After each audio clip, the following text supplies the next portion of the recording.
Hello, this is Stephen R. Covey. I can hardly believe that it has been 20 years since we first published The 7 Habits of Highly Effective People. Since the book first hit stores in 1989, the 7 Habits book has sold more than 20 million copies, has been translated into 38 different languages, and was named as the #1 most influential business book of the 20th century. Our little consulting company called Covey Leadership has now grown from a handful of associates to become Franklin Covey, the global leader in effectiveness training for organizations, teams, and individuals in 123 countries around the world. The success that we have been blessed with is all based on aligning ourselves and our organization with foundational principles of effectiveness. We have learned by centering our lives on timeless, unchanging principles, we create fundamental paradigms or ways of thinking that helps us live our lives more effectively. Principles are the center that put all other areas of life in perspective. While we are free to choose our actions, we are not free to choose the consequences of those actions. Principles do. This video program will teach you what I call the foundational principles which the 7 Habits of Highly Effective People are built upon. In this program, you will see me teaching each of these foundational principles to various groups we have worked with over the past 20 years.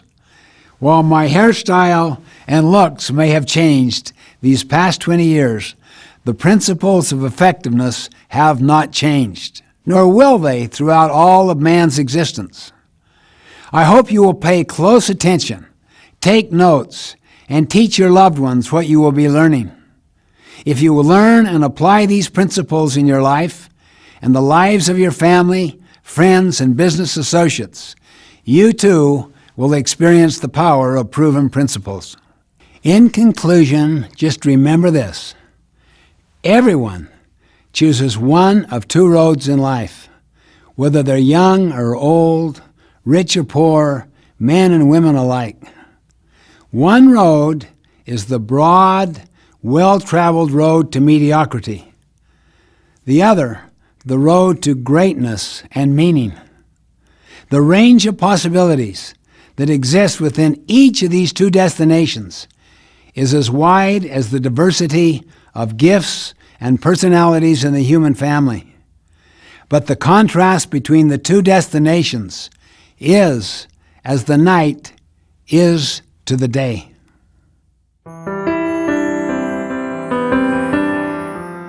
I'm delighted to welcome each of you to the 7 Habits of Highly Effective People.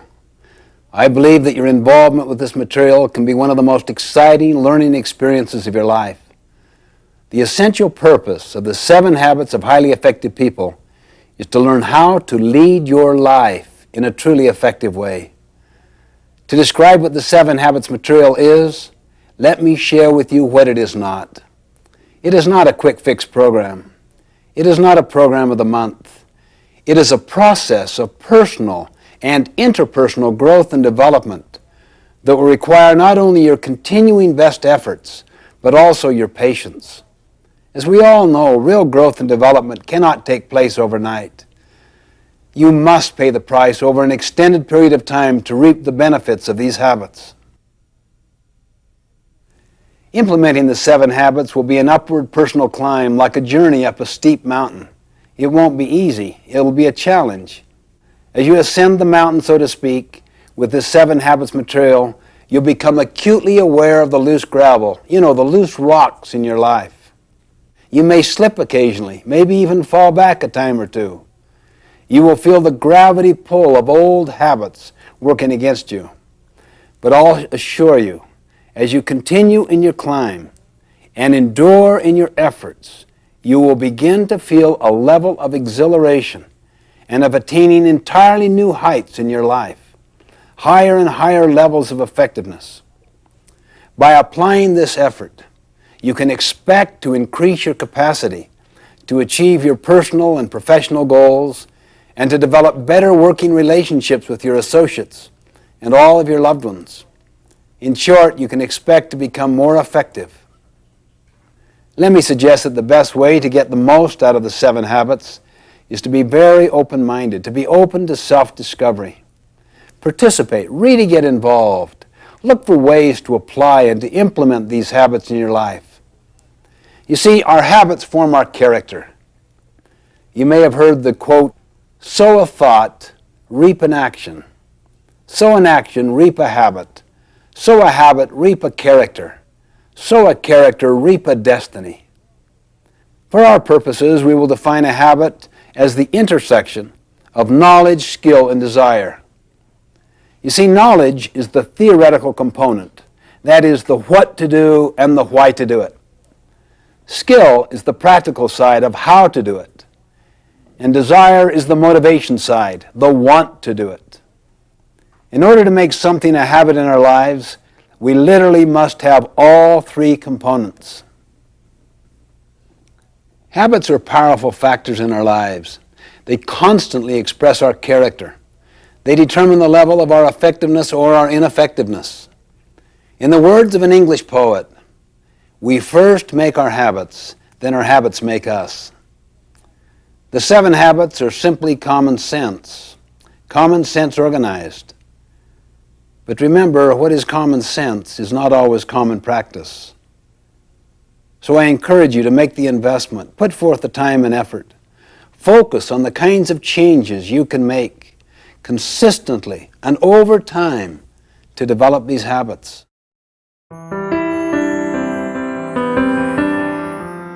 The development of the 7 habits began with a study I completed in 1976.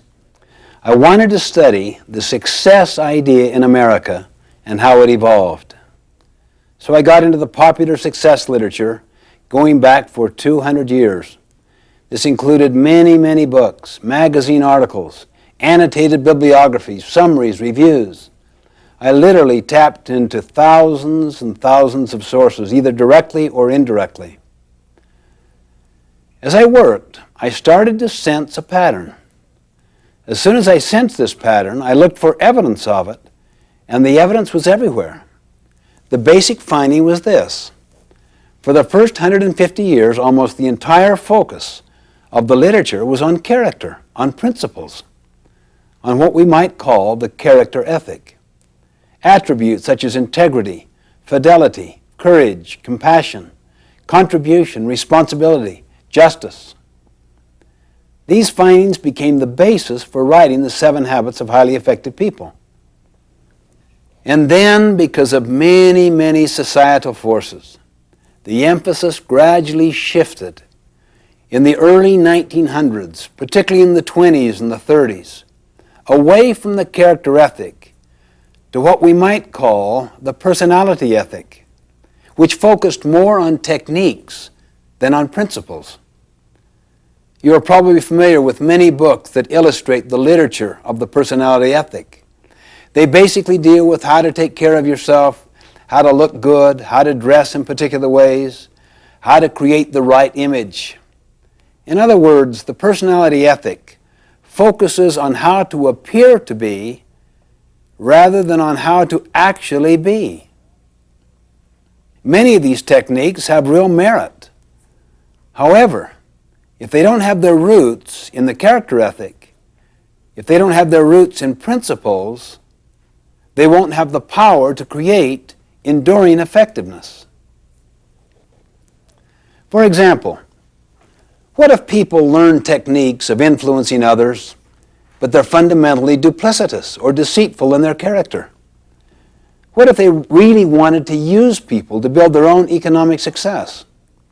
They might develop smoothness in their relationships so that they can have their own personal ends achieved, money, fame, glory, whatever. They really couldn't care less about contribution or service, purpose, adding value, helping others. How much trust would you have in them? How willing would you be to follow them or to rely upon them when things get tough? You know, one time I had a student come to me and say, "How am I doing in your class?" I looked him in the eye and said, "You really know how you're doing, don't you? A lot better than I do. How are you doing?" And he kind of looked down squeamishly. Well, not too good, I guess. I just had kind of a rough time lately, and maybe I haven't applied myself as much as I should have. You really came to find out how well you'd psyched me out, how well you'd psyched out the system, isn't that right? When in fact, you kind of know in your heart how you're doing. Well, how am I doing, he said. How are you doing? Let's focus on what's really happening, not on what's appearing to happen. You see, this whole personality ethic with its technique focus is like the tip of an iceberg. The tip, or that part which is seen on the surface by others. It's above the water. The character ethic is like the great mass of the iceberg under the water. People often do no work in the foundation where the great mass is, where the greatest long-term impact is. Too many people give all their energy and focus to the tip of the iceberg. That is, to learning techniques that others can see. You see this even in organizations, not just individuals. You see, programs change. Practices change. Principles do not change. If we help individuals and organizations to internalize principles, they will know how to adapt the practices to address specific situations. Let me emphasize that techniques have their place. They're very important. I really mean that. I mean, you want good human relations techniques, public relations techniques, communication techniques, management techniques. But when we use techniques to cover our own lack of character, they become manipulative. They undermine trust and confidence. You see, what we really need is the character ethic. And that's essentially what the 7 Habits is about. This material is based on an inside-out approach, meaning we give our first energies to our own character development before we focus on techniques or how to be more effective with others. Gandhi beautifully demonstrated this principle once. A mother came to him and said, "Would you help my child reduce the amount of sugar he is eating?" Gandhi paused, thought, and answered, "Well, talk to me in a week." A week later, the mother asked him again, and he talked to the boy, and the boy agreed. And the mother said, "Why didn't you talk with him last week?" Gandhi smiled and said, "You don't understand. Last week, I too was eating sugar." Unless we work on our character, we will not develop trustworthiness. And trustworthiness is built by the combination of both character and competency. We could have all of the ability in the world, but if we don't have the basic character to be reliable, to take responsibility, others will soon learn to distrust us. They're fearing that we are just trying to meet our own ends, perhaps at their expense. In my opinion, unless we return to the character ethic, we won't have the basic foundation of trustworthiness. That's what leads to trust, which is needed to build effective interpersonal relationships. In the final analysis, what we are communicates far more eloquently than anything we say or do. I love the quote of Henry David Thoreau. "For every 1,000 hacking at the leaves of evil, there is one striking at the root." In other words, let's work primarily on the roots to begin with and build a foundation of trustworthiness. This is one of the key areas of focus in the 7 Habits, to build character and competence and to restore trustworthiness and trust in our lives, in the lives of our families, our organizations. Trust and trustworthiness really are the basis of personal and interpersonal leadership. It's the foundation of all true effectiveness. Now, before I go into the habits, I would like to stand back and look at the basic structure, the basic framework of the 7 Habits as a whole. You see, they're organized in a particular way for a reason. They're all interrelated. In fact, the relationships and the sequence among the habits are the key to their overall power. To help us visualize the sequential and progressive nature of the 7 habits, I'd like to use a simple diagram I call the maturity continuum. Maturity refers to a process leading to growth and development, and continuum refers to the continuous, incremental nature of growth and progression. If you were to see a maturity continuum line from low maturity to high maturity, there would be 3 basic levels to it. The first level is dependence. The second level is independence. And the third and the highest level is interdependence. Let me define these 3 terms very briefly.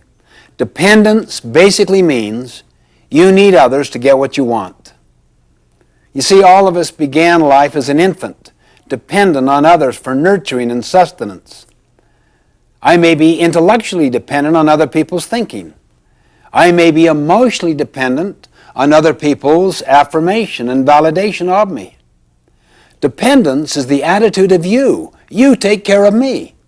You come through for me. Or you don't come through. I blame you for the results. Independence basically means you are pretty much free from the external influence, the control, and the support of others. You think, you act for yourself. You're validated from within. You're inner-directed. You're self-reliant. You get what you want through your own effort. Like dependence, it is possible to be independent in various areas, physically, financially, intellectually, emotionally, while not being independent in other areas. Independence is the attitude of I. I can do it. I am responsible. I am self-reliant. I can choose. True independence of character empowers us to act rather than to be acted upon. It frees us from our dependence on circumstances and other people. It is the avowed goal of many individuals and also many social movements to enthrone independence as the highest level of achievement. But it is not the ultimate goal in effective living. There is a far more mature, more advanced level. The third and highest level in the maturity continuum is interdependence. If people were interdependent, what would they be? They would be very much like a marriage, a family, an executive team where they need to cooperate together in order to accomplish what I want, what you want, what we want together. In fact, we live in an interdependent reality. Interdependence is essential for good leaders, good team players, for success in marriage, for family life, and organizations. Interdependence is the attitude of we. We can cooperate. We can be a team. We can combine our talents, our abilities, our best efforts to achieve our highest success. Now here is the basic insight. Think on this. Until you and I are independent, we cannot be interdependent. Let me say that again. Until you and I are independent, we cannot be interdependent. In other words, we can't do calculus before we understand algebra. We can't run before we learn to walk. We neither can learn to work cooperatively with other people if we don't have internal self-mastery.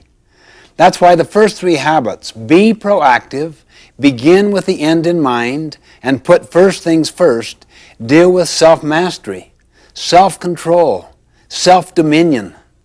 They form the deepest part of our character. They constitute what I call the private victory, the victory over self. You see, private victories must precede public victories. To lead others effectively, we first must be able to lead ourselves effectively. For example, when I make a commitment to get up early and exercise, and I literally carry it out, I feel better. I feel better about myself. I have greater emotional strength. I have better physical energy. You see what that means? A private victory. As a result, I do better in all my relationships with others. That's the public victory. However, have you ever noticed the tendency to be irritable with others after failing to keep a commitment to yourself? I know, speaking for myself, I can usually trace my weaknesses, my failures in dealing with others to some flaw, some failure to win my own private victory. These first three habits lead us from dependence to independence. Then once people have control over themselves and have a measure of independence, they're ready to deal with the next three habits. Think win-win. Seek first to understand, then to be understood, and synergize, all of which helps us in our relationships with others, enabling us to be successful with people. Habits 4, 5, and 6 develop what I call the public victory, effectiveness with others. It's based on teamwork, on cooperation, and communication. Habits 4, 5, and 6 utilize our personality. They're more skill-based, and they lead us from independence to interdependence. That is the attitude of we, where we cooperate to accomplish desired results. Then habit 7, sharpen the saw, is the habit of renewal, of regular, balanced renewal in all of the dimensions of our life. It surrounds and encompasses all of the other habits. It is the habit of continuous improvement that creates an upward spiral of growth and development. Now, interdependence is a choice that only independent people can make. For instance, let's say you're my supervisor and I'm very dependent upon your opinion of me. I'm also dependent financially and intellectually upon you. But let's say you have some blind spots in your performance and you really need feedback. I'm aware of your blind spots. I also have enough skill to give you feedback. But would I do it? I wouldn't. I'm too dependent upon you. I'm too angry at you. I'm mad because those blind spots hurt me. I have what's often called a love-hate relationship. You see, the person you're dependent upon also controls you. If you don't get what you want, it makes you mad. So I wouldn't possibly give you honest feedback. I don't want to rupture my relationship with you. So what do? I talk to others, and then they share their experiences, and they validate me, and we badmouth you. We're simply not interdependent. If I were truly interdependent, that means if I'm first of all independent, I could go to you and I could say, could we have a visit? I would like to share some of my concerns. But if you were dependent yourself and used to borrowing strength from your position power, you might try to intimidate me. You might say, well, what is it, Stephen? Let's get to it right now. What are your concerns? On the other hand, if I'm emotionally and intellectually independent from you, I could be courageous and kind at the same time. I'm patient. I don't give up, but I don't give in. I could say, we need a little more time where we're not going to be interrupted. Let's do it at our mutual convenience. You would sense that you're dealing with a person of integrity, of power, of strength, of courage. You would also know from my professional development opportunities and the way I have exercised them, I've got about 10 other jobs I could go to at any time. You probably also know I'm the only one in your crew that isn't bad-mouthing you. I have no need to badmouth. I have no energy around your weaknesses. I don't want to do something to hurt you. I want to do something to help you, to overcome your weaknesses, or perhaps help you compensate for the deficiency in some way. So I'm most positive person on your entire team. I'm almost indispensable to you. Now, the first three habits develop that kind of strength, courage, and capacity. The next three habits help me know how to work effectively with you so that my strength does not intimidate you. I can empathize with you. I can read the needs of the situation and figure out the best way to make the presentation so that the two of us can cooperate together and solve the problem. You would see me as the best source of problem solving on your entire team. Interdependence is where real freedom is. That's where excitement is. That's where adventure is. Their very best comes to the fore. That's the maturity continuum, the adventure of building powerful, interdependent relationships, interdependent teams. I'm going to attempt to give a brief overview of each of the habits. It's like getting a kind of airplane view of the whole mountain range before we go down to explore the detail. Habit 1, be proactive, basically means that your life is a product of your values, not your feelings.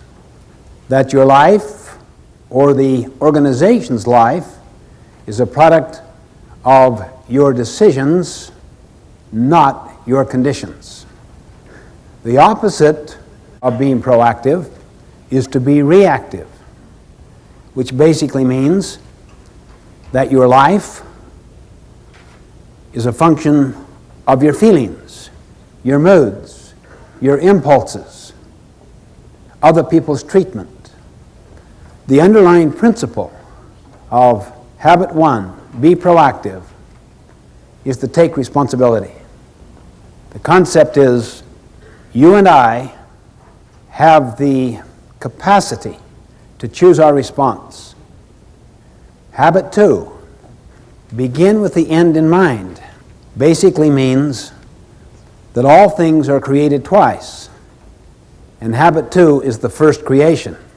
Habit 2, begin with the end in mind, means that you get a mental image, a picture of where you want to end up in this meeting, in this relationship, this year, in your life.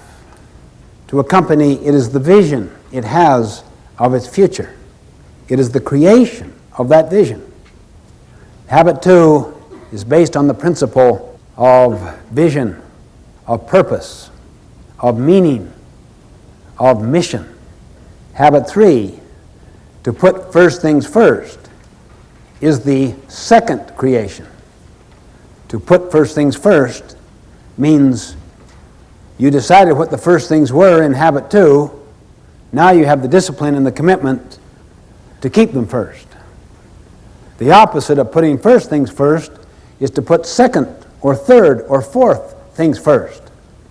That's why many people really deeply value their family relationships, their health, their personal integrity, but they get caught up in the powerful social value systems, timetables, and agendas of their culture. Never question it, so that the first creation has already been done for them, done to them in the form of programs, scripts that they never question. Then they get on this ladder of success, and they arrive at the top rung, only then to realize the ladder is leaning against the wrong wall. They come to realize that no one on their deathbed ever wished they'd spent more time at the office. As Goethe put it, things which matter most must never be at the mercy of things which matter least. Habit 4, think win-win, is the habit of mutual benefit. The underlying paradigm or principle is abundance. There is plenty out there and to spare. So you don't have to be threatened by the strengths of other people. You can nurture competency around you higher than your own. It doesn't threaten you. You can share knowledge. You can share recognition, gain, profit. The opposite is scarcity, not abundance. It's like a piece of pie. There's only so much. If you get the recognition, I may not get it. If I share gain or profit with you, we will have less. Habit 4, to think win-win, comes from the principle of abundance, not scarcity, meaning the pie gets larger and larger and larger. Habit 5, seek first to understand, then to be understood, is the habit of empathic communication, meaning you always seek to understand first. The teacher diagnoses, pre-assesses before teaching. The doctor diagnoses before prescribing. The attorney does discovery before developing his or her own case or brief. Understand first before you seek to be understood, before you seek to contribute, before you take action, before you have the basis for judgment. Habit 6, synergize, is the habit of creative cooperation, seeking to understand. We create something that was not there before. That takes high levels of cooperation. The principle behind habit 6 is the principle that 1 plus 1 can equal 3, 4, 10, 20, 1,000. It's the principle of putting two boards together that are stronger in total than adding the sum of the boards separate. It's the principle of valuing differences, not tolerating differences, not accepting differences, celebrating differences. Habit 7 is called sharpen the saw. It is the principle of renewal, the principle of continuous learning, continuous improvement, getting better constantly. It's based on the principle that we have the capability of charging our own battery. The opposite of habit 7, sharpen the saw, is to just let the blade get dull, to let the mind atrophy, to let the body lose its tone and its vitality through junk food and no exercise and trying to live a life of hedonism, pleasure-seeking, rather than one of contribution and service. It renews each of the other 6 habits.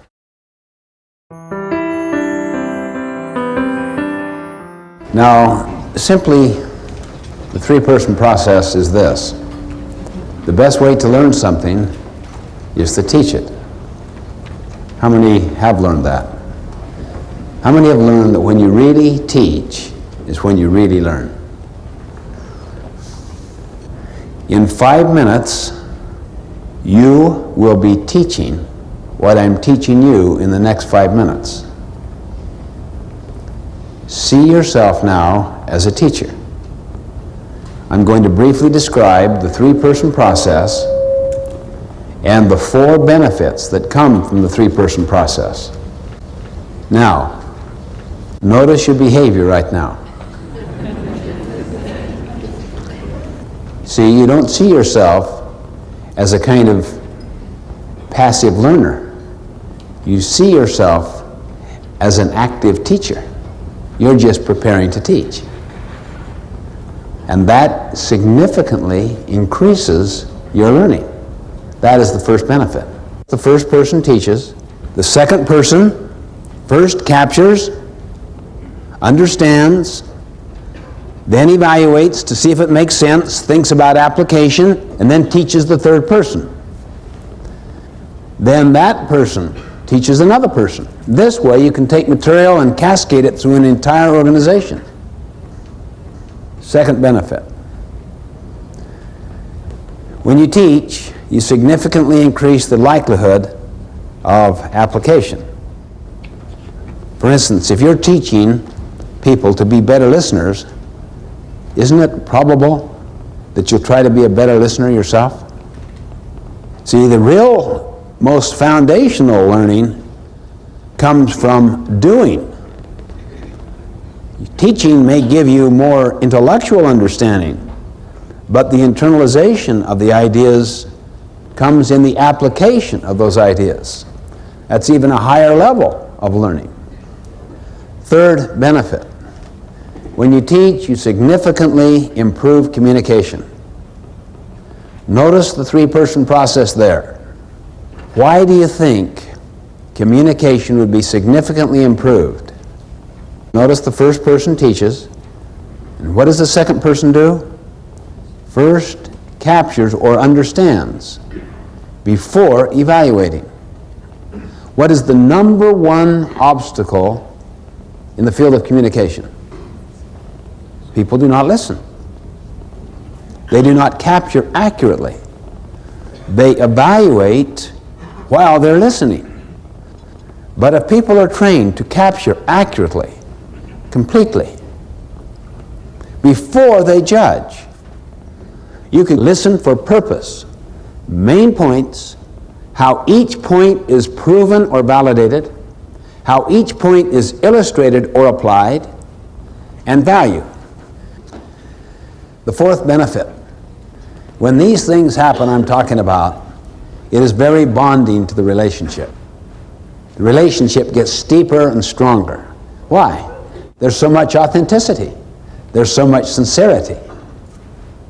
There is so much empathy and creativity being manifested in the communication processes. When you do this with your children, you will learn better.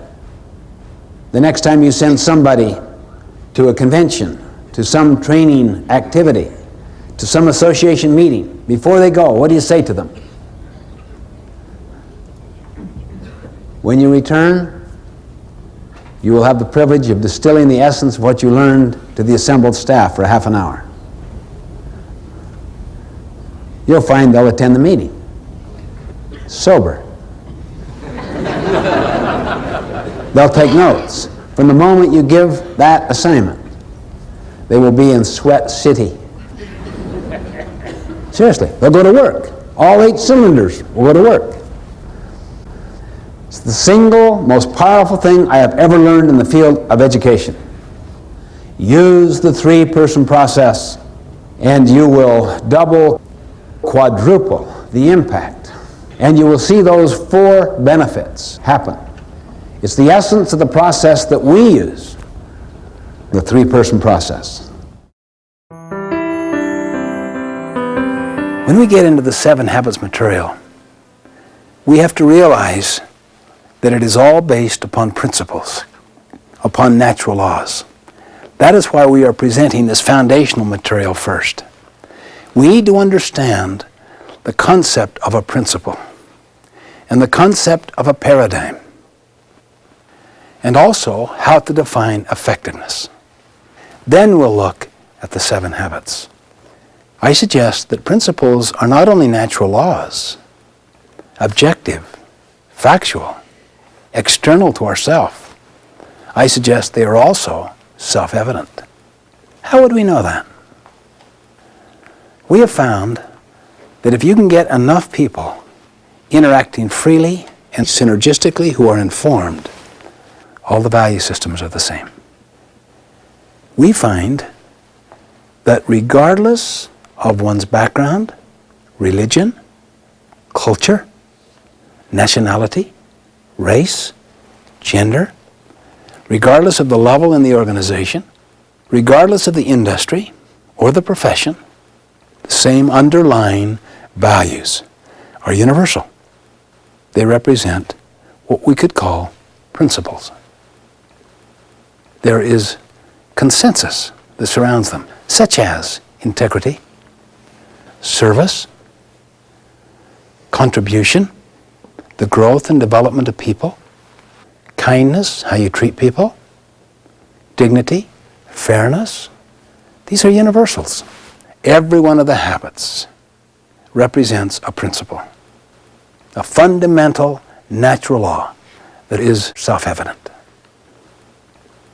Now, let me just give an illustration of the difference between a social value and principles.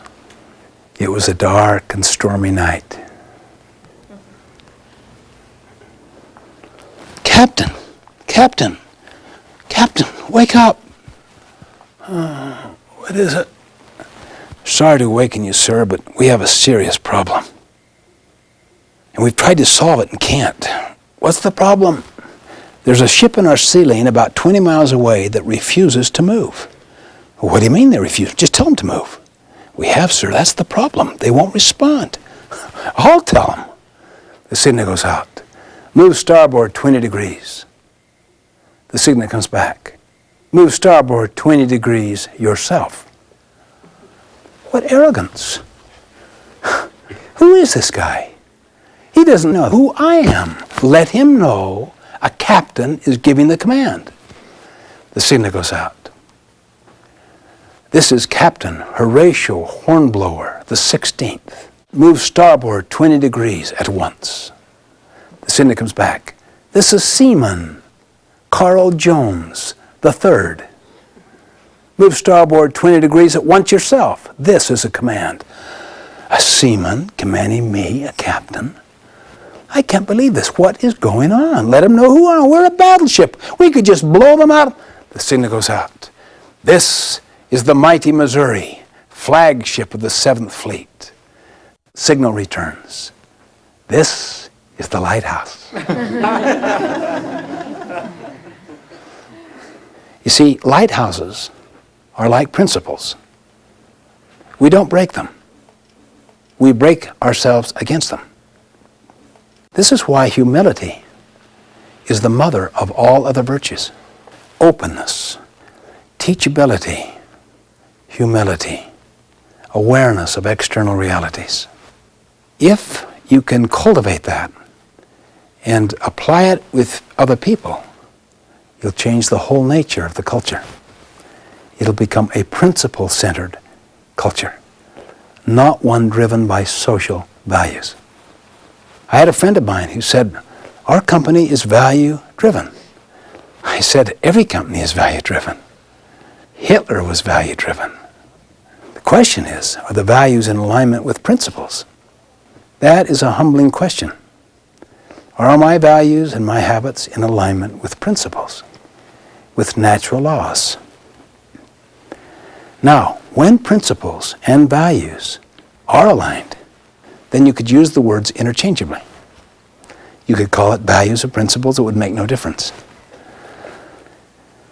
So you don't want to get hung up semantically on the difference. But if they are not aligned, then it's better to see what the principle is and what the established value is, and then work here to align it. It's constantly an effort to understand principles. The law of gravity. Gradually, the whole world has come to accept that. The apple falling out of the tree and hitting the scientist's head. Simple observation. The law of gravity governs. What if you had a legislature trying to repeal the law of gravity? A principle is the actual reality, like the law of gravity, the way things are. How many here, when you were in school, did a lot of cramming? Be honest now. How many got really good at it? How many here have ever worked on a farm? Ever cram on the farm? I don't mean just work hard at the end to bring in the harvest. I mean, forget to plant in the spring, flake off all summer, and then really work hard in the end to bring in the harvest. Well, it's patently foolish. We know that. Why? Because a farm is a natural system and is governed by what? Principles or social values? Principles. What about the development of our mind? What would you say? Social values or principles? The development of the mind, not the getting of a degree. You can't fake it. The development of the mind is based on principles, the law of the harvest, not on social values, however popular. What about the body? What would you say? Social values or principles? Our health, physical, mental, spiritual, emotional, is governed by the law of the harvest, by principles, not by social values. Now let's have just a little fun for a second. You look strong and healthy, and I'm sure he'll pass the test. Okay, now what we want are 20 straight back push-ups. If you get into the push-up position, please. Okay. All right, we're going to cheer you on. We're going to count for you, too. There's some Army guys back there.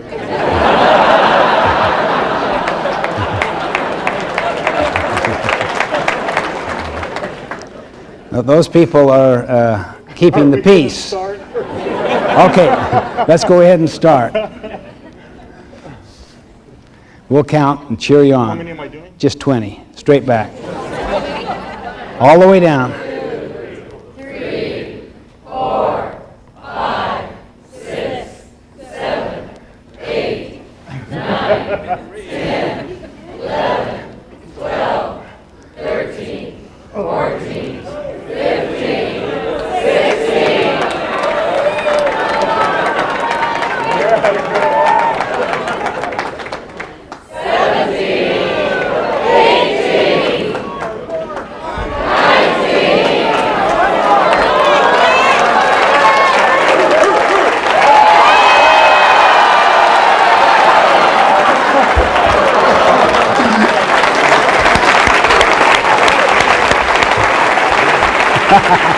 Thank you.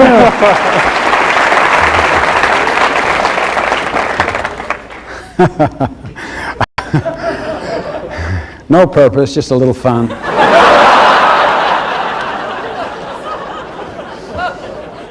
I sat next to him at lunch, and we looked at this cheesecake out in front. I ate it. You ate it? Told you you'd live with the consequences. Everything that I've been talking about is not easily achievable. It takes continuous effort. You can't fake, for instance, the ability to do 20 push-ups. You can't fake it. You have to pay the price. Next time I come back, he literally, I'm convinced, could do 25, even 50. But he'd have to pay a price to do it. It stirs up an awareness that we're dealing with realities out there, particularly principles that ultimately will govern. We are not in control. See, the traditional concept is get in control. We are not in control. Principles control. We control our actions, but the consequences that flow from those actions are controlled by principles. As Abraham Lincoln once put it, people will pass away, but principles never will. They endure. This is why we believe so much in the Eastern statement, give a man a fish, you feed him for the day. Teach him how to fish, you feed him for a lifetime. See, even though you may teach someone a practice, always try to teach the principle which underlies it, because the situation may change and the practice no longer applies. The principle will be constant. Principles are universal natural laws, self-evident, self-validating. They govern. Ultimately, values don't govern. Principles ultimately govern. A paradigm comes from the Greek root paradigma. It basically means a pattern, a model, a representation, something that stands for something else. It comes from the mental image you have in your mind of the way things are out there. And the images we carry in our heads of the way things are, of reality, come basically from our own backgrounds, our own experiences. All of us think we see the world as it is. In fact, we see the world as we are. We project onto the outside world, our environment, the people we associate with, including how we see ourselves. We project out of our own conditioning experiences, our background, a certain representation, a certain model, a certain set of expectations, a certain assumption on that reality out there. And we think that's the way it is. I might describe myself or you or a situation as if I am describing it as it is. In fact, I am describing myself. That is, my perceptions, my frame of reference, my worldview, my value system, my autobiography. And I'm projecting it upon the outside. Now let me give a very simple layman's way of looking at a paradigm. It is a map, like a map of this hotel, or a map, let's say, of Portland.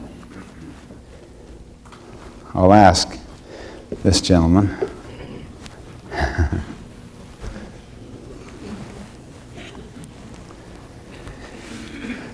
What would you do if you came here to Portland and you have no information at all about this place, and you were given a map where you rented the car, and it was a map of Seattle, but on the top it said Portland? What would you do? So you don't know otherwise. You've never been here, you have no other source of information. I would hopefully ask for a little bit more direction other than just what's on that map. Maybe have them start me out. Okay, the person at the desk said, "Sorry, sir, that's all we have, and it's late at night. Good luck to you. Here's the keys to your car. It's right across the street. It's in number 14. And if you follow this map, you'll be able to find this hotel that you want to get to." Okay, now just assume that you call your buddy here up on the phone, and he knows that you've got that map, and he says to you, what's your first name? Keith. Keith, try harder. You're tired. So now you double your speed. What's going to happen? I'm going to get nowhere twice as fast. You call him back in a state of total despair and discouragement, and you say to him, "I have never been so confused and so lost in my life, and I am following this map to the hilt. And I have doubled my speed. I'm lost twice as fast." He senses you're discouraged. You're really down. You're almost ready to give up. It's despairing. And he says to you, "Think positively." He gets you just jazzed right out of your gourd. I mean, he says, "You can do this thing, rise to the occasion. Do it." I do it. That'll do it. Now you don't even care you're lost, right? That's right. I'm happy lost. That's what a paradigm is. You see, a paradigm is the map you have in your mind. Once you have an accurate map, then your behavior and your attitude matter. See, what we call maps are usually assumptions of the way things are. Assumptions of the way things are represent just, that's what reality is. You don't question that. I remember I was giving a speech a little while back, and there was someone on the front row just constantly talking to another person. And my mother was 2 rows behind, and she was so upset that here her precious son was being so ignored, so blatantly, so openly, constantly, and would not end.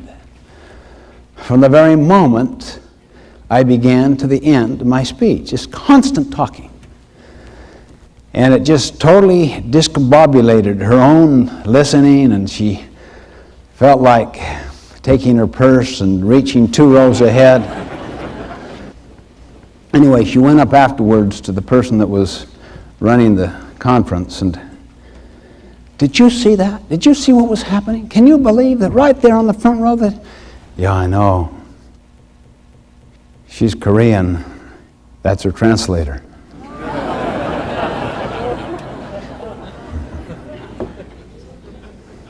I was on a subway, very, very large metropolitan city. Sunday morning, it's quiet, sedate. Bunch of young kids run into the subway. Father follows. He sits near me. The kids just go crazy on that subway, running up and down, turning people's papers aside, just raucous and rude. I'm sitting there, oh, I can't believe this. He does nothing. Now look at my attitude, see? Attitude, to try to control. But look what I could see. After a few minutes, attitude went into behavior. Sir, do you think you could control your children a little? They're very upsetting to people. Oh, yeah. He lifted his head as if to come to an awareness of what was happening. Yeah. I don't know. I just guess I should. We just left the hospital. Their mother died just about an hour ago, and I guess they don't know how to take it, and frankly, I don't either. Imagine the paradigm shift that took place there. Imagine now what the attitude and the behavior would be based upon that paradigm. Can you see why paradigms are deeper than attitude or behavior? And you know, even though we're talking here in personal and interpersonal ways, the same thing takes place throughout our whole society.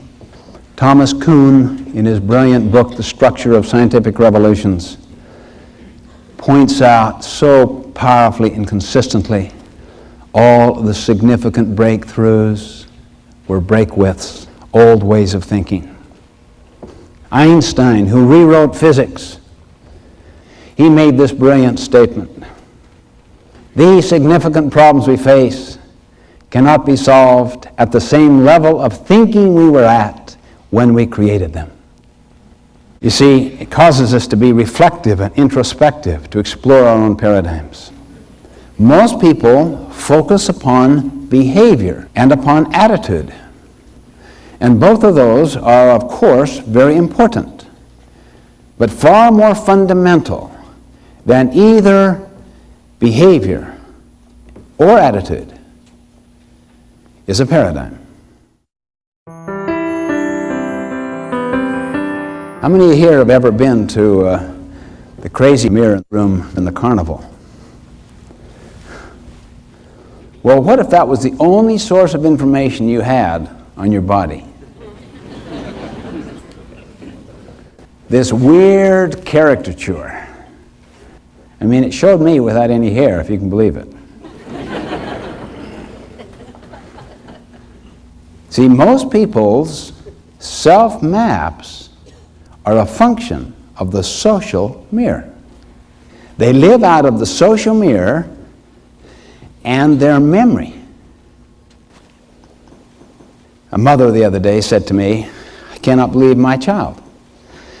All of a sudden she turned 17 and she's like a different person. I have never seen anyone so uncooperative, so rebellious, so angry, so unwilling to do anything to help us at home, or to even be open to influence at all. Now, what is happening to the map or the paradigm in her head? And what do you do when you have that? You act upon it. That is the image that you have in your head of this person. It's the map you have of this person. Now, someone could say to you, just as I did here, try harder. Try to be more positive. But as long as a person carries that map, that image of this other person in their head, they're going to treat them that way. As soon as they treat them that way, the tendency is for people to respond accordingly. It's called the self-fulfilling prophecy. People live up to the social mirror that surrounds them. Now, I said to this mother, notice how you see your daughter. Well, it's not how I see her, it's the way she is. Potentially, is she capable of so much more? Oh yes, I know that. Why don't you see her in terms of her potential? Is not her potential part of the reality of her life? Isn't it really the larger part? Where the present manifestation, as she goes through, say, the emotional ups and downs of her teenage so-called identity crisis, you could live out of your imagination. and out of a map, a paradigm, a view based upon her potential, which you deeply really believe in. Yeah, but what do I do with all this behavior and the totally unwillingness to cooperate, to do her part? Observe your paradigm. Observe the map you have of her. I remember I was in a situation like that. One of our teenage sons, just between the grade school and junior high, was just not performing. He wasn't adequate in any area. Athletically, people would fall apart with laughter watching. Almost swinging the bat before the ball was pitched. Academically, not only wouldn't do well on tests, couldn't even begin to take them. Socially, sometimes very embarrassing. Now look at the evidence we have.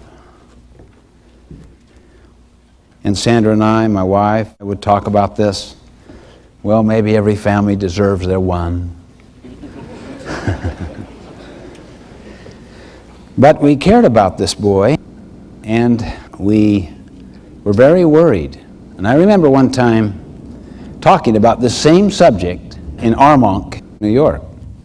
And I was talking about a study which opened up the whole field of what's called the self-fulfilling prophecy, where a computer in England called the bright group dumb, essentially. Here's the teachers. It's the bright group over here. You've got 120, 130 IQ. They love education. They love learning. You'll really enjoy them. This group here, you can kind of tell when you just look at their faces.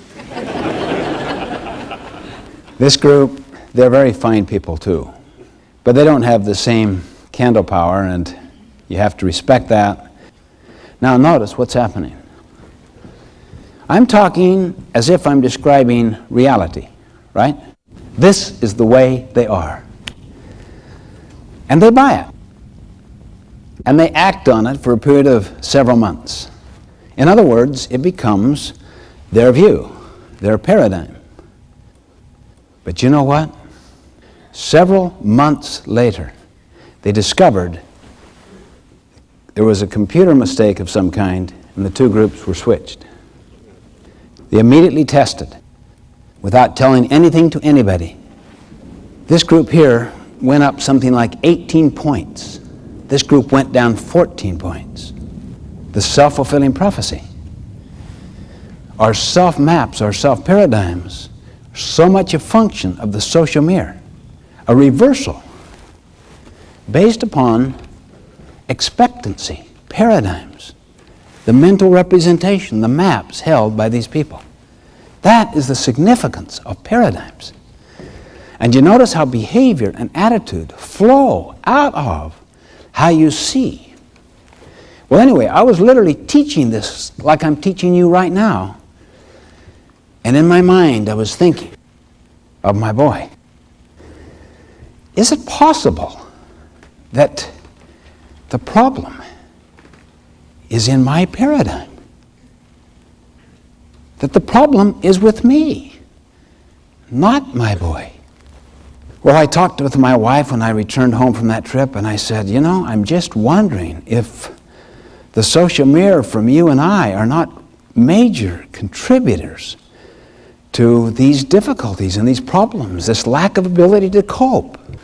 We found that we were to some degree trying to get social mileage out of our kids' good behavior.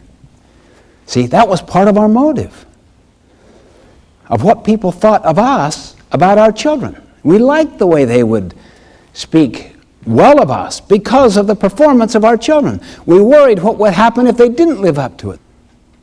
We see what we seek. So we explored our motives and said, this is not what we seek. We began to see him differently.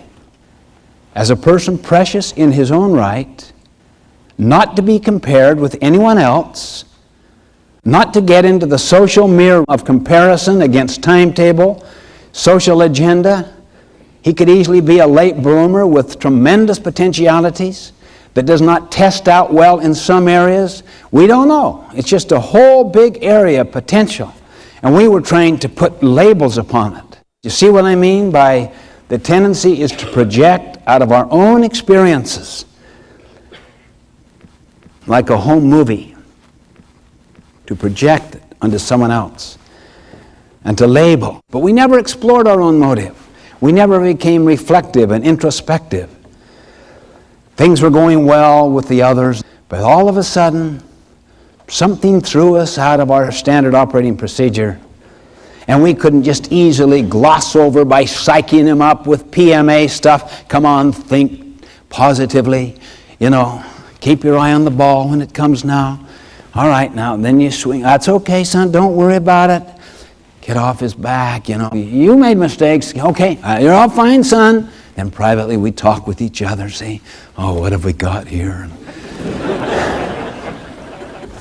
Duplicitous, unprincipled, as if he had no intrinsic merit and worth.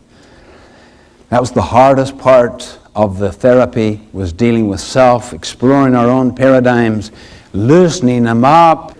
But when you try to have people, to possess them, to own them, and to have their performance reflect on your reputation, your basic motive structure drives the paradigm of how you see that person, because you'll see them through this social mirror frame of reference. And then you get into the self-fulfilling prophecy.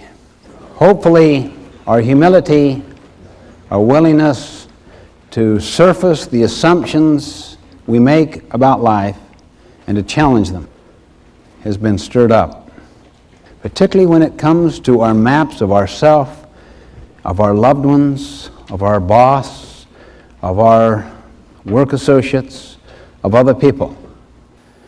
And then, out of that humility, to say to the other person, how do you see it? What is your view? What is your perspective? What is your frame of reference? What is your opinion? And you constantly get a better sense of the way things are. You get a better and better paradigm. The 7 habits of highly effective people. Highly effective. Not mediocre effectiveness. Not low-level effectiveness. High effectiveness. Quantum leaps in effectiveness. What do we mean by effectiveness? What is effectiveness? We could use the word success, but that word carries so much of the old social value connotation of having it all. That's why we use the word effectiveness. 7 habits of highly effective people. You know about Aesop and his famous tales about this poor farmer, really down on his luck. And the farmer visits his favorite goose. And he notices one day there is a large egg, a golden egg, by the side of that goose. He thinks someone has tricked him. So he throws it away. Second thought, he decides to test it and finds out, indeed, it is pure gold. Pure gold. And he's been so poor for so long. And the next day, another one. And the next day, another one. Every day, there's another golden egg. He becomes so wealthy, so fabulously wealthy, but he also becomes very impatient and very greedy. He wants them all. He wants them all now. So he kills that goose, reaches inside to get them all, and of course finds none. Now, in that little fable is the essence of the definition of effectiveness. It's made up basically of 2 things. Getting what you want, and second, getting what you want in a way that enables you to get what you want again and again and again. We call it the PPC balance. P stands for production of desired results. PC stands for production capability. In other words, the capability of the asset to continue to produce the results. You can apply this to any field of human endeavor, any field. How many here have had a PPC imbalance with regard to the way you take care of your physical assets? Your car, your lawnmower. How many sometimes just run that over and over and not properly maintain? How many have had that experience? Why? It takes time to give attention, time and money to attend to PC, production capability. And people who are in a rush and who want what they want now, they'll go ahead and just run that machine or that car with no thought to its maintenance. Really, no PC attention at all. Eventually, no more golden eggs. The goose dies. Let me ask you what you would do if you were in a situation inside a company. You're in charge of this machine. The machine is producing well. And you want to really impress those people upstairs with the way you can produce. And there's very quick upward mobility. So you're really only interested in short-term production results. What would you do with that machine? Put it into high gear. High gear. Run it all the time. No PC, no maintenance. Why? That's downtime. That's costs. Just keep that baby running constantly. More and more and more golden eggs. Now you're promoted because there is such quick upward mobility. The growth is just enormous in that organization. Then the next new manager of the machine comes on the scene. By this time, the machine is broken down because of no PC. So he's got to do PC work, maintenance work, repair work. So his costs go like this, and his production goes like this. My cost went like this, and my production went like that. I wrote black ink, he wrote red ink. So what do we say about my successor? It's a bum. Yeah, what a loser. Really. I mean, while you were there, profitable. As soon as you left, unprofitable. What about our bodies? How many here have the regular practice of a good exercise program? How many know you should? Well, ultimately, what will happen? Immune system could be weakened, make you vulnerable to all kinds of other diseases. What about the mind? What about the development of the mind? Constant learning. You can become so obsolete so fast if you don't pay the price on a daily basis to stay abreast of your own field and at least some working conceptual knowledge of how that relates to the other fields out there. Can you see why effectiveness with one's self, with body, mind, and spirit is a PC balance? With any physical assets, with even financial assets?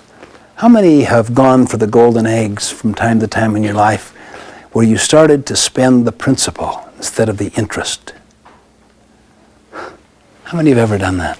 That is, you want to live a little higher on the hog, so you dip into the principal, the fund, see, the investment, rather than living on the interest, so that you can have more of what you want now. The whole idea of denying yourself, of subordinating it, of the discipline it takes to save before you spend, instead of to spend and then be forced to save. And that can then be a seedbed to other human interaction problems, or to in-law problems, or any other tender, sensitive areas. That's when you start to realize the goose has died, or is dying. It's sick. The same thing in a marriage relationship. You may have A situation like I saw a while back with the Young Presidents Organization and their families. Very successful person. Went from nothing to worth hundreds of millions of dollars and had a totally bankrupt family. And the question was asked, was this person truly successful? To use our language, effective? Well, in the business sense, maybe you'd say yes. But in the total sense, in terms of what really matters on one's deathbed, you'd probably say no. PC production capability was utterly neglected in the marriage or in the family. Can you see why effectiveness at home is a PC balance? What about business? What happens when you neglect the PC of business? Say with a customer. Think. You lose that customer. Okay. More than just that customer. That customer is going to tell others, and then you're going to lose everyone that she or he has influence over. It's why you cannot afford to lose a customer. Without any question, the most powerful advertising is word of mouth. People just accept it like that. That doesn't mean that you just give the customer everything. It means that you try to create a win-win situation so that on balance, what the customer wants and your capacity to keep producing for that customer, your PC, is in alignment and they're balanced together.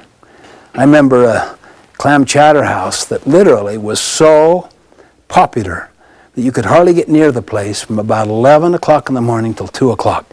People would not only buy it for their lunch, they would buy a big bucket of it for their dinner and take it home. It was so good. It was just so popular. New management came in. No one knew about the change of management. Same name and everything else, but they watered down the clam chowder. Now, the bottom line, guess what happened for a month or so? It just zoomed like this. Why? They save all that cost, all that expense in the quality put into the clam chowder. But eventually, it liquidated the loyalty of their customer base. Liquidated it, little by little. The goose died. They tried to recover it, but by that time, there was a violation that had taken place with the public. Many would not even go back. They didn't trust him anymore. They wouldn't even believe those who said it was the same clam chowder as before. They felt violated. It's so often the case in human organizations that you can liquidate human resources by practices that focus on desired results, production of desired results, but neglects production capability. What about the employee who serves the customer? How can you neglect the PC with that person? Cut out training, cut out institutional advertising, cut out research and development, any form of people development. I mean, you can just about double, quadruple the bottom line of any organization you want by cutting out PC. And for a quarter or two, what's it going to look like? Well, look at the golden egg just absolutely raking in. Always treat your people exactly as you want them to treat your finest customers. And they will. In most cases, they will. It's a fundamental principle of PC in business. Focus on every stakeholder and ask, how well is the relationship with this stakeholder sustaining the capacity to produce what we want from that stakeholder, whether it be a supplier, the community, the environment out there, distributors, dealers, as well as the obvious stakeholders of customers, owners, and employees. You really have to ask that question. The ultimate PC balance is to fight to increase the economic well-being and quality of life of all stakeholders. You neglect one stakeholder, it will have a negative domino effect upon all the rest. That's why this PPC balance is so foundational. Now I'd like to introduce you to a concept called the emotional bank account. You know what a financial bank account is. If you were my banker and I were to make many, many deposits into this bank account, it would gradually get larger and larger. I could even take withdrawals from it, but I have great reserve capacity. An emotional bank account is like that as well. You could make many, many deposits over a period of time, which would build my reserve capacity with you. If I make a mistake, that is a small withdrawal. And the trust is so high, I still have a huge reserve capacity.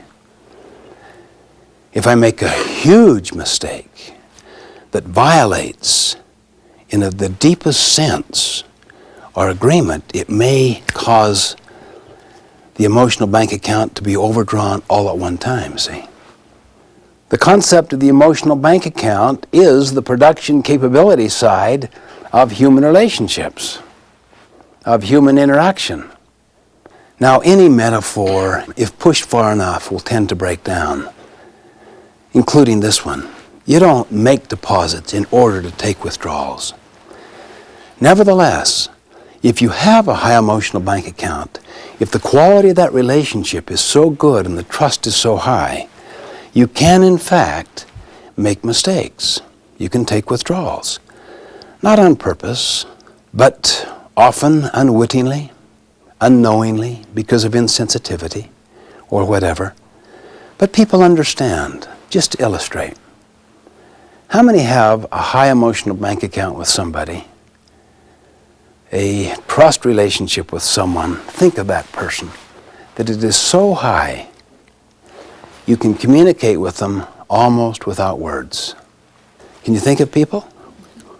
How many have such a high emotional bank account that you can even make mistakes in your communication and they'll still get your meaning? Why? They know your heart. They know what you represent. Now the opposite. How many have a relationship with someone that is really strained, where the trust isn't there, where the emotional bank account is overdrawn? How many have had that in your life or now have one of those in your life? Now what happens when you communicate? What happens when you are very clear in your communication? It won't take. They're always looking for the hidden agendas. They're reading between the lines. What's going on here really? And if you make a small mistake, boy, that thing can be blown all out of proportion. Talk about drowning in a puddle. Talk about exacerbating some small little weakness into a major character flaw or something like that. What originally began as just simple misunderstandings are exacerbated until they become major communication breakdowns.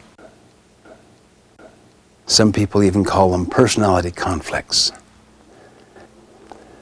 I was doing a seminar one time on the Oregon coastline. It was so beautiful that we actually held our meetings outside. People just wanted to be immersed in this nature. A lovely day, it was warm. One man came up to me afterwards and said, "Oh boy, I wish I could enjoy these things, that I just can't." "What's the problem?" "Well, I don't know, my wife just grills me like you can't believe. I mean, she just doesn't trust me, and she constantly, examines every part of my life. Where have you been? What did you do? Who did you go with? What did you do tonight? Who'd you go to dinner with? And who can I call to check up on all this?"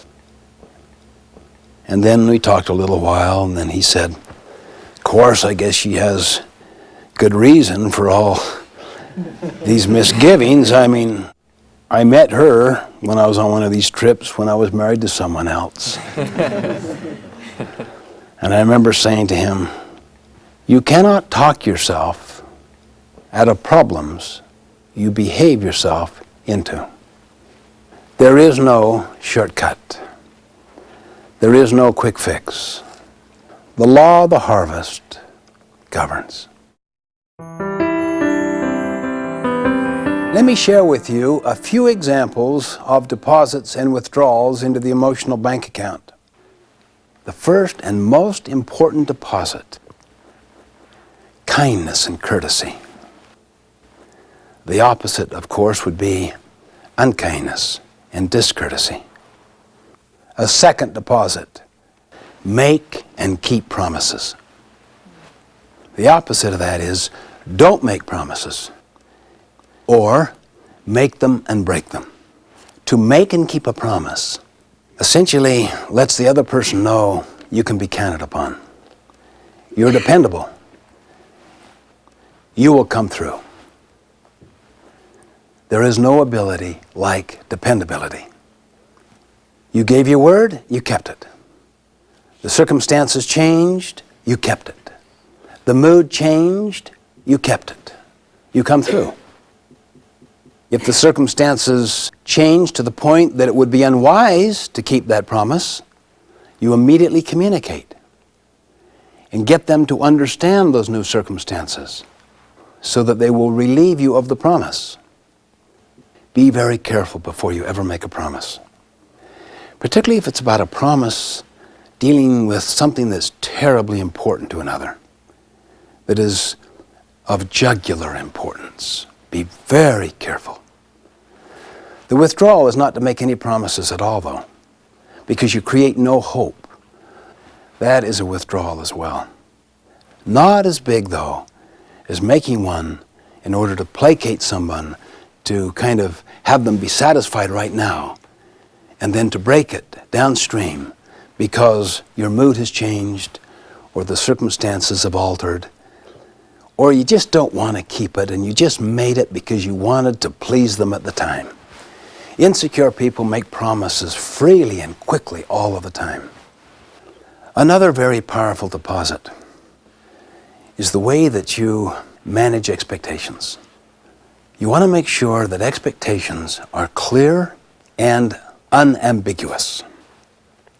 Some people, particularly if they're rather immature and insecure, will read an expectation as a promise. So you have to be very explicit to manage expectations. If you sense that people implicitly are projecting expectations upon you, sometimes you have to say, let me clarify the expectations so that people are at peace. The withdrawal is to have unclear expectations, unidentified expectations, ambiguous expectations, unacknowledged expectations that lie implicit inside people. Our frustrations are a product of our expectations, and we control our expectations. Therefore, we indirectly control our frustration or our satisfaction. Another extremely powerful deposit strikes at such a deep tendency that many of us have, having to do with being a judge. I call this deposit loyalty to the absent. The withdrawal, of course, would be disloyalty and duplicity. Always be loyal to those who are not present. Speak about them as if they were present. If you're critical, the spirit is one of constructive criticism, one of helpfulness or understanding. You see, the moment the two of us sit and badmouth our supervisor here, what do you know I'm doing when there's a strain on our relationship? What am I doing? What do you think I'm doing? Well, if there's a strain in our relationship and I'm talking to him about you, what am I doing? Doing the same thing.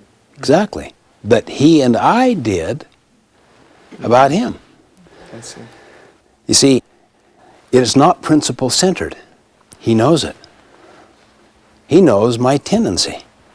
So that when we speak about the one who is absent in a way that would show respect for him, even if we're critical of him, but in a constructive, positive way, what does he know I'm saying when visiting with him, who is critical of him? That I would do the same thing. In other words, if you want to retain those who are present, be loyal to those who are absent. Now, when the sun is shining and you sit and kind of badmouth somebody, it kind of unites you, doesn't it? Kind of cements your relationship, because see, you have a common enemy, as it were, or someone that you both agree on and you can tear into, see? Kind of unites you, and you look for evidence, and then you have breaks and talk about the person, and maybe even have lunch over that person's sins and share each other's stories. Make your mind up. And if you're into team building, if you're into culture building, if you're into family building, make a commitment, everybody. If there's any difficulty with another person, what do? Go directly to the person. You don't talk behind their back. I was failing this one time, complaining to the university president of a university that I was a visiting professor at about his housing director, who had given us such a bad housing situation, contrary to our agreement and expectation. And I was really cutting into the guy, his competency. And the president said, "Stephen, I'm so sorry to hear about this housing situation you're in. The housing director is such a fine, competent person. Why don't we have him come on over here and we'll solve the problem together?" Oh, no. I don't want to be involved. See, I didn't say that because that would be obviously so irresponsible. But, that's how I felt inside. Oh, I don't want to talk to him. I want to talk about him. This president, he just was matter-of-fact and pleasant, and as the gentleman was coming across campus to the president's office, I was going through this internal dialogue. What have I got myself into now? I'm probably responsible for part of the miscommunication. Maybe we got what was agreed. I don't know what the situation is. Honestly, I was so humbled. By the time he arrived there, how are you? Good to see you. The president could see my duplicity. 10 minutes before, what incompetence. There's just no carry through with the original commitment. Then, how are you? A double-minded person is unstable in all his ways. Duplicity. Another major deposit. If you blow any of the above, learn to apologize. The withdrawal is pride. Learn to apologize. I was wrong. That was unkind. I saw my son the other day cutting into his little sister for cleaning up his desk. He had it all organized to do his project. Took him a long time. She came in intending to help her brother and organizes it and cleans it up for him. She thought that was a deposit. See, to him it was a withdrawal. He starts really laying into her, and in the middle of his criticism, he caught himself. Oh, I shouldn't take my frustrations out on you. I'm sorry. I know you meant well. And I watched that and I thought, that takes real presence. That takes real maturity, real respect, a lot of personal security. That he can, in the middle of his anger, take control over it. The ability to apologize, to forget and forgive, to let go of resentment. One of the most liberating and freeing things possible. But it's also an enormous deposit to another person. Let me share with you a few thoughts and challenges to encourage you in the process of developing these habits. One of the most important things you can do is to share these ideas with others, with your family, with your friends and associates.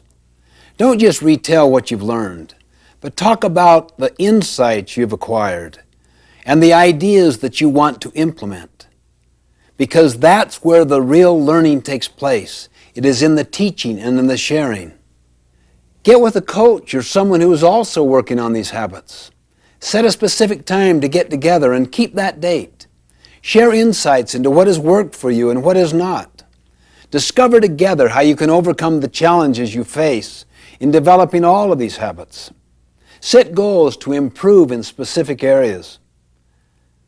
Focus on a single habit. Look over your materials. Read and reflect on how you can improve in this habit. Revisit the commitments you've made to yourself throughout the course. Don't try to change everything all at once. Listen with your heart. Determine those things that are most important for you to work on right now. Remember, don't give up. Be patient. A strong character is not developed overnight. Choose to live your life based upon correct principles. All of the 7 habits are based on universal principles which have endured throughout the ages. Live the habits. Work within your circle of influence and become a transition figure in your work, your community, and your family. Set aside time to go to a quiet place to really think about your mission. What is it you stand for? What is your purpose? What are your values?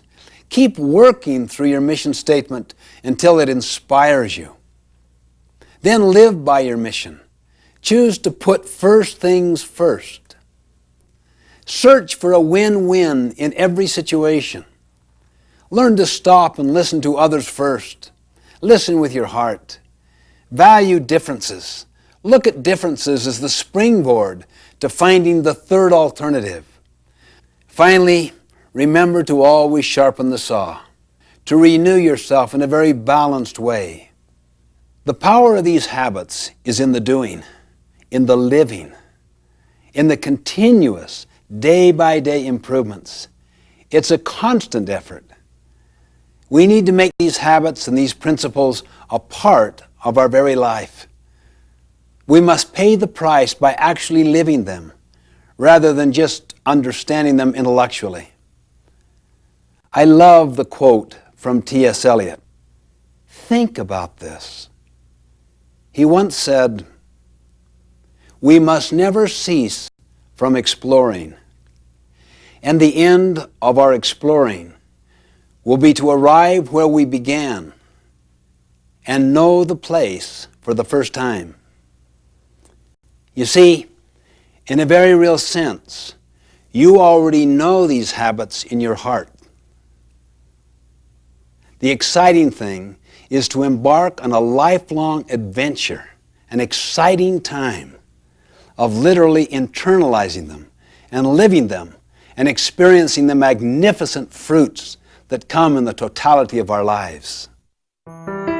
I hope you've enjoyed watching and learning more about foundational principles of the 7 habits. I recommend that you go back and watch this video several more times because real learning is spaced repetition. I highly recommend that you teach this material to your work associates and to your loved ones so that you will better live these principles. This is what I call the inside-out approach. So if you want to have a happy marriage, be the kind of person who generates positive energy and sidesteps negative energy rather than empowering it. In short, be a light, not a judge, a model, not a critic. If you want to have a more pleasant, cooperative teenager, be a more understanding, empathic, consistent, loving parent. If you want to have more freedom, more latitude in your job, be more responsible, be more helpful, a more contributing employee. If you want to be trusted, be trustworthy. If you want the secondary greatness of recognized talent, focus first on the primary greatness of character. Hence, character and principles are the keys to success, effectiveness, and happiness in life. Principles are the guidelines for human conduct that are proven to have enduring, permanent value. One way to quickly grasp the self-evident nature of principles is to simply consider the absurdity of attempting to live an effective life based on their opposites. I mean, I doubt that anyone would seriously consider unfairness, deceit, baseness, uselessness, mediocrity, or degeneration to be a solid foundation for lasting happiness and success. Being effective is learning to do that which produces the desired result. If you want to be extremely successful in business, or very happy in life, or to achieve some large goal, then being effective is consistently doing the things that will bring about the results you are after. In conclusion, if you'd like to learn more about the 7 habits, may I invite you to visit me at my website, StephenCovey.com, or our company, FranklinCovey.com. I wish each of you all the best on your journey.